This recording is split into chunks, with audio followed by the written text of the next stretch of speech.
Pemimpin tertinggi Iran, Ayatollah Ali Khamenei, tewas dalam serangan Israel dan Amerika Serikat. Iran pun mengancam akan membalas dengan serangan yang lebih besar. Apakah konflik ini bakal berlangsung lama dan apakah alasan serangan hanya karena masalah nuklir Iran? Kami akan membahasnya bersama praktisi dan pengajar hubungan internasional Synergy Policies, Dina Prapto Raharja. Mbak Dina, selamat sore. Selamat sore, Mbak Cynthia. Ya, Mbak Dina, apakah kematian dari Ayatollah Ali Khamenei ini bisa membuat Iran semakin meningkatkan serangan ke negara-negara yang memang dianggap sebagai sekutu Amerika? Karena kita tahu dari pemberitaan terkini sudah banyak negara-negara lain yang menjadi korban serangannya. Kalau dilihat dari peta yang berkembang dan pola komentar juga dari pihak Israel maupun Amerika Serikat, eskalasi ini masih belum akan berhenti ya. Kalau saya lihat kecenderungannya Amerika Serikat juga mengeluarkan statement yang provokatif dan tidak konsisten juga. Jadi alasan yang disampaikan mengapa Amerika Serikat itu melakukan serangan ke Khamenei bahkan melakukan pembunuhan di sana itu bukan karena senjata nuklir yang dimiliki oleh Iran, tetapi karena alasan-alasan lain seperti misalnya untuk melindungi Amerika Serikat dari rezim yang dianggap otoriter gitu. Jadi berarti alasan yang berkembang ini sebenarnya menunjukkan ada masalah eksistensial ya yang harus kita cermati, dan ini yang menurut saya masih belum terlalu dibahas di Indonesia. Kesannya bahwa tindakan dari Amerika Serikat ini masih bisa dibenarkan, padahal menurut saya sama sekali tidak bisa dibenarkan. Kalau negara-negara Teluk memblokir ruang untuk negosiasi sama sekali berarti. Jadi kalau saya lihat pertarungannya ke depan ini berarti bukan lagi hanya antara Iran dengan Amerika Serikat dan Israel, tetapi juga aktor-aktor besar seperti Rusia dan China itu tidak mungkin tinggal diam. Kalau pertarungannya ini berarti juga seputar geopolitik, masalah konektivitas dan jalur logistik yang sangat penting untuk energi negara-negara dunia.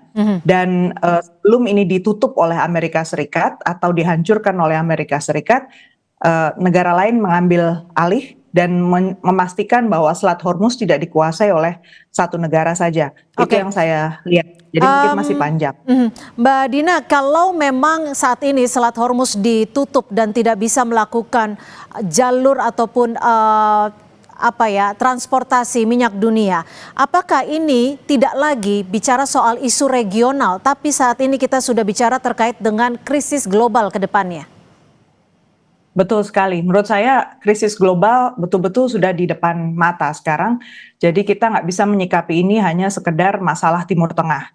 84% dari minyak mentah Timur Tengah itu yang masuk dari Selat Hormuz itu masuknya ke pasar Asia. Dan negara yang menyerap adalah China, India, Jepang, dan Korea Selatan. Jadi kalau Amerika Serikat menutup ini semena-mena juga, artinya jika Iran tidak melakukan preemptive strike ya di wilayah Selat Hormuz, berarti negara-negara yang menjadi musuh ekonomi Amerika Serikat ini akan bergantung sepenuhnya pada ekspor minyak dari Amerika Serikat. Jadi penentu harga ke depan untuk energi itu ada di tangan Amerika Serikat, dan ini yang dihindari ya, yang dicoba dihindari di tingkat global. Artinya kita sendiri harus bisa melihat bahwa pertarungan geopolitik antara major powers, negara adidaya ini berarti sudah sampai di titik yang begitu kritis, sehingga ini bukan lagi soal Khamenei sebenarnya, dan juga bukan notabene Iran saja, tapi seluruh jalur minyak dunia itu sebenarnya lewat sana. Mau produksinya dari Uni Emirat Arab, mau dari Saudi, Oman, Qatar, dan lain-lain, semua lewatnya sana. Hormuz. Laporan dari Amerika juga menunjukkan jalur alternatif lain tuh ternyata belum berfungsi optimal ya. Jadi pasti ada masa transisi yang sangat menyakitkan untuk tingkat global jika ini berlanjut di sana. Oke, tapi yang menjadi pertanyaannya sekarang begini Mbak Dina, jika banyak negara yang akan berdampak ketika Selat Hormuz ini ditutup akan menimbulkan dampak terhadap distribusi minyak dunia. Apakah nantinya negara-negara lain ini, negara-negara besar lainnya akan ikut turun tangan dalam isu regional yang sebenarnya antara Iran, Amerika Serikat, dan Israel? Tapi usai jeda masih akan kita bahas, tetap bersama kami di Kompas Petang.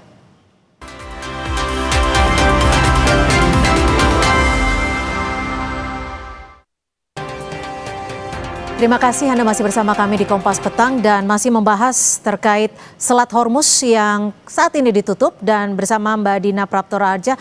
Mbak Dina, kalau tadi sudah disebutkan bahwa akan banyak negara yang terdampak jika Selat Hormuz ini ditutup dalam jangka waktu yang lebih panjang lagi. Apakah ini artinya negara-negara besar lainnya yang sebenarnya tidak ikut terlibat dalam apa yang terjadi saat ini akan ikut turun tangan, akan turun dalam hal militer juga terkait dengan hal ini?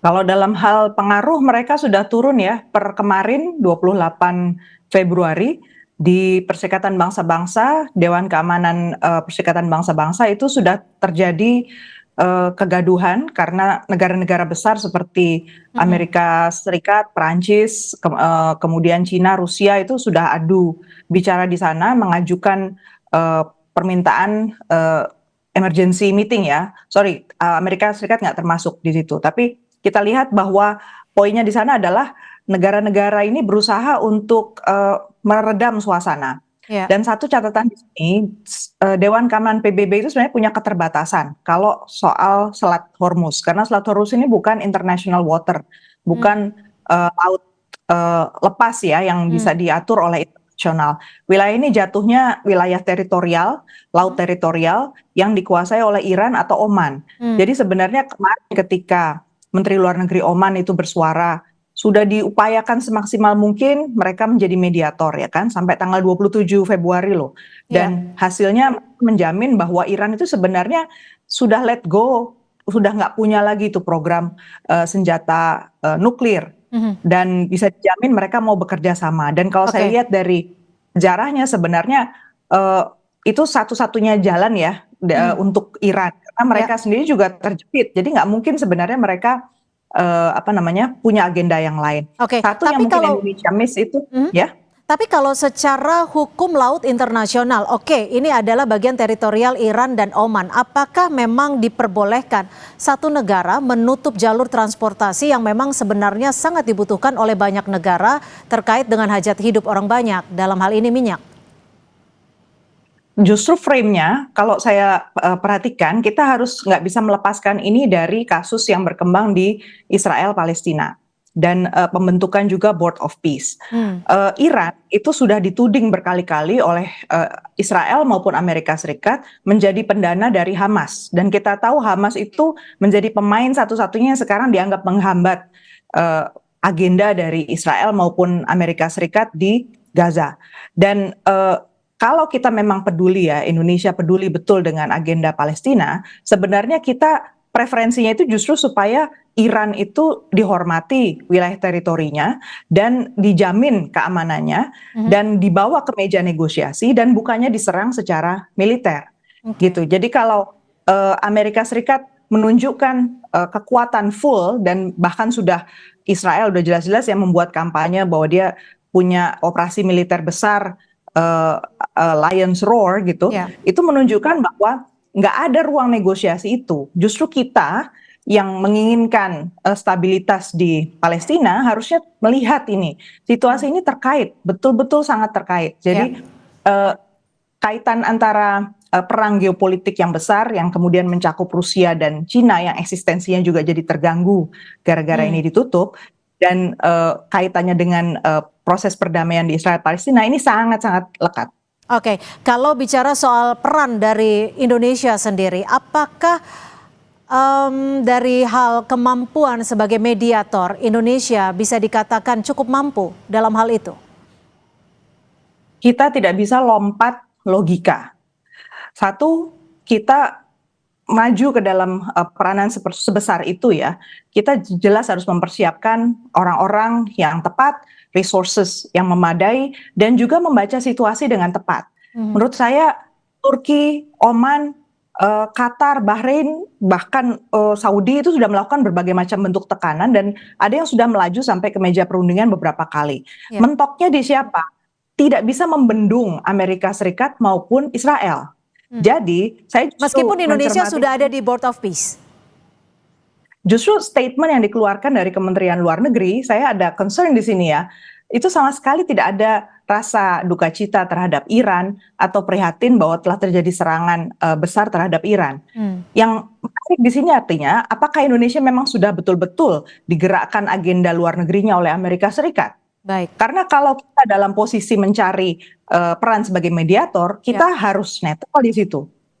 Oke, baik. Terima kasih Mbak Dina Praptora Harja, praktisi dan juga pengajar hubungan internasional Sinergi Policy sudah berbagi perspektif di Kompas Petang. Selamat sore Mbak Dina. Selamat sore.